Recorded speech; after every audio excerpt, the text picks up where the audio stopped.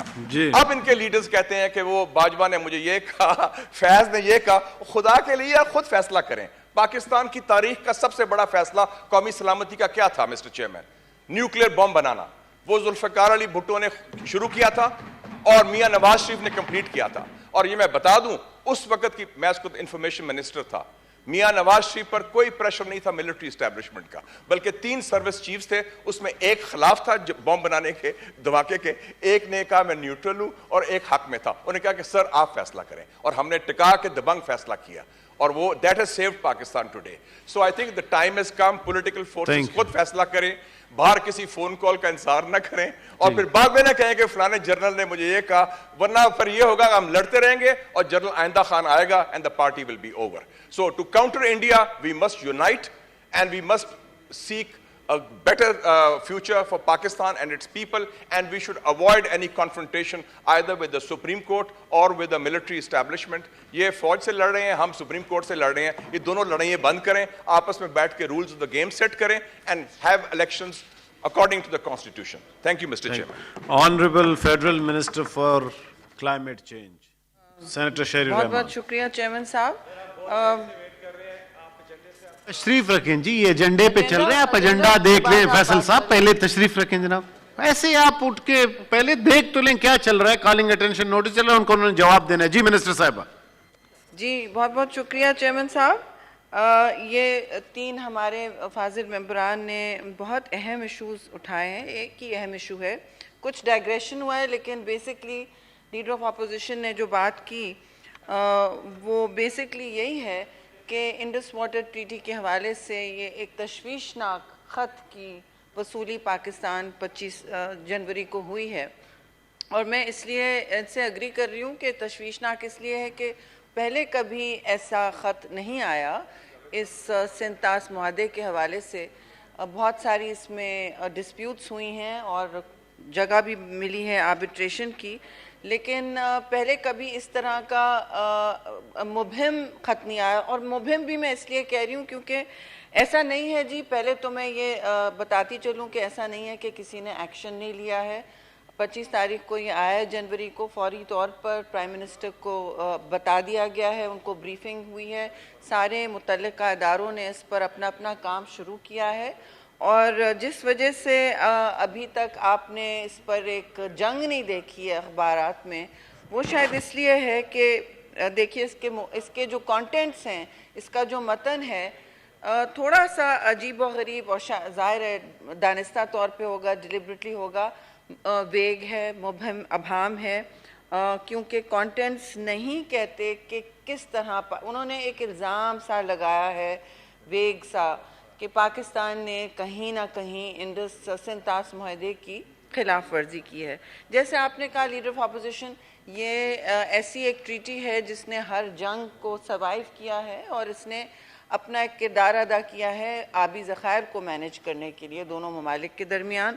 لیکن جو ایک فاضل ممبر نے کہا کہ 50-50 ہوا ہے, ایسا نہیں ہے. میں یہاں نہیں کہنا چاہتی, آپ ذرا اسٹڈی کر لیں کس کو کیا ملا اور کتنے کیوسیکس کس ملک کو ملتے ہیں. ہندوستان جو کہتا ہے, میں ان کی دفاع میں کوئی بات نہیں کر سکتی, لیکن پلیز آپ چیک کر لیں کہ کتنے کیوسیکس کس کو ملتے ہیں according to the Indus water treaty. It is not exactly 50-50, but اس میں یہ تو ہم نے دیکھا ہے تاریخ میں, اور بگلیہار ڈیم کی بات ہوئی, کشن گنگا ڈیم کی بات ہوئی, دونوں کے حوالے سے پاکستان نے آبجیکشنز ریز کیے, بر وقت کیے. اور ابھی کوئی ایسا جب آبجیکشن ریز ہوتا ہے جی, وہ اس وقت ہوتا ہے جب ہم کوئی ایکٹیویٹی دیکھتے ہیں کسی ڈاؤن سٹریم پروجیکٹ پر جو آ رہا ہے پانی نیچے پاکستان میں, جس طرح رتلے پر ہوا ہے. رتلے ہائیڈرو الیکٹرک پلانٹ پہ بھی ہم نے آبجیکشن ریز کی ہوئی ہے, اور بگلیہار اور کشن گنگا کا آپ کو معلوم ہے. کشن گنگا پہ جو انہوں نے ڈرائنگ ڈاؤن آف واٹر کے حوالے سے ہمارے فیور میں رولنگ ہوئی کہ رن آف دا ریور پلانٹس جو انڈیا بنائے گا ویسٹرن ریورز پہ, وہ پاکستان کے حق میں رولنگ ہوئی, اور وہ کہا گیا کہ وہ اس طرح ڈرا ڈاؤن اینیول فلشنگ نہیں کریں گے کیونکہ اس سے سیڈیمنٹس ڈپازٹ ہوتے ہیں پانی میں, اور وہ پاکستان کے نیچے فلو پیٹرن کے لیے مضر ہوتے ہیں.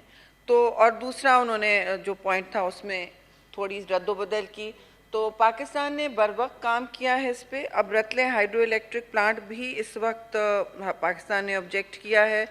اس کا بھی میں بتاتی چلوں, دیکھیے کیونکہ آپ نے بہت اہم بات کی ہے, لیکن اس کو میڈیا میں اس لیے آپ نے ایک واٹر وار اس لیے نہیں دیکھی, جس کی میں ہمیشہ بات کرتی ہوں کہ the 21st century wars will be on water, اس لیے کہ ہمیں لگتا ہے کہ ہندوستان نے, اور آپ نے دیکھا ہے مودی سرکار کا بھی ایک رجحان رہا ہے, ہندوستان نے یہ اپنے ڈومیسٹک کنزمپشن کے لیے کیا ہے. ان کے یہاں اگلے سال الیکشن ہیں, اور وہ جب دیکھتے ہیں کہ ہم کوئی بھی ایشو کو انٹروڈیوس کر سکتے ہیں اس ٹاکسک ڈسکورس میں, وہ کریں, اور وہ اس میں ایک جارحانہ ویپنائزیشن کی کوشش کرتے ہیں. پچھلی دفعہ بھی الیکشن ٹائم آپ نے دیکھا تھا ایگزیکٹلی واٹر کی بات ہوئی تھی ہندوستان کی طرف سے.